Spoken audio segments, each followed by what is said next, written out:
আসসালামু আলাইকুম রহমতুল্লাহি ওবরাকাত। প্রিয় ভাই ও বোনেরা, বিপদ আপদের সময় এই দোয়াগুলো আমল করুন। এই দোয়াগুলো আমল করলে আল্লাহ তাআলা আমাদেরকে নিরাপদে রাখবেন এবং সমস্যাগুলির সমাধানে সাহায্য করবেন। বিপদ আপদ সময়ের দোয়া। হজরত ইবনে আব্বাস রাদিয়াল্লাহু তাআলা থেকে বর্ণিত আছে, রাসূল সাল্লাল্লাহু আলাইহি সাল্লাম বিপদ আপদে এই দোয়া পড়তেন। উচ্চারণ: লা ইলাহা ইল্লাল্লাহু আজিমুল হালিম, লা ইলাহা ইল্লাল্লাহু রব্বুল আরশিল আজিম, লা ইলাহা ইল্লাল্লাহু রব্বুস সামাওয়াতি ওয়া রব্বুল আরদি ওয়া রব্বুল আরশিল কারীম। অর্থ: আল্লাহ তাআলা ব্যতীত কোনো সত্য মাবুদ নেই, যিনি অতি মহান, অত্যন্ত সহনশীল। আল্লাহ ছাড়া কোনো উপাস্য নেই, যিনি আসমানে জমিনের পালনকর্তা এবং মহান আরশের অধিপতি। অপর বর্ণনায় আছে, রাসূল সাল্লাল্লাহু আলাইহি ওয়াসাল্লাম যখন পেরেশান হতেন বা বিপদের সম্মুখীন হতেন তখন উক্ত দোয়া পড়তেন। হযরত আনাস রাদিয়াল্লাহু তাআলা নবীজি সাল্লাল্লাহু আলাইহি ওয়াসাল্লাম থেকে বর্ণনা করেন, কোনো বিপদ আসলে নবীজি সাল্লাল্লাহু আলাইহি ওয়াসাল্লাম এই দোয়া পড়তেন।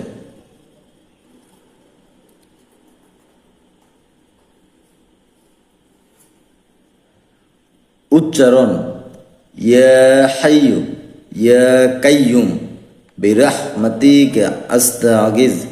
অর্থ: হে শাশ্বত চিরজীবী, আপনার কাছেই ফরিয়াদ করি। হাকিম বলেন, হাদিসের সনদ সহিহ। হযরত আবু হুরায়রা রাদিয়াল্লাহু তাআলা থেকে বর্ণিত, রাসূল সাল্লাল্লাহু আলাইহি ওয়াসাল্লাম কোনো গুরুত্বপূর্ণ বিষয়ে চিন্তিত হলে আকাশের দিকে মাথা উঠিয়ে এই দোয়া পড়তেন। দোয়াটি হলো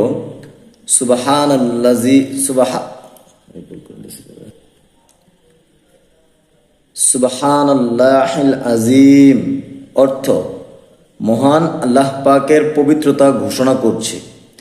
খুব বেশি জোরালো দোয়া করলে বলতেন, ইয়া হাইয়্যু ইয়া কাইয়্যুম।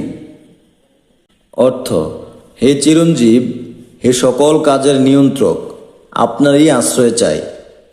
হযরত আনাস রাদিয়াল্লাহু তাআলা থেকে বর্ণিত, রাসূল সাল্লাল্লাহু আলাইহি ওয়াসাল্লাম বেশি বেশি এই দোয়া করতেন।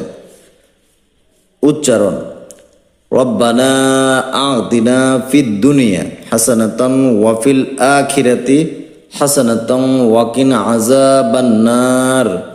অর্থ: হে আল্লাহ, আমাদেরকে দুনিয়া ও আখিরাতের কল্যাণ দান করুন, আমাদেরকে দোজখের শাস্তি থেকে রক্ষা করুন।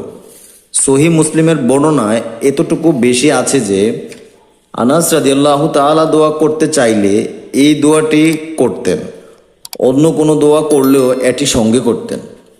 সুতরাং এই দোয়াগুলো নিয়মিত আমল করুন বিপদের সময়। ইনশাআল্লাহ আল্লাহ তাআলা আমাদেরকে বিপদ থেকে রক্ষা করবেন। ভিডিওটি ভালো লাগলে শেয়ার দিয়ে অন্য সবাইকে দেখার সুযোগ করে দিবেন। আসসালামু আলাইকুম ওয়া রাহমাতুল্লাহি ওয়া বারাকাতুহু।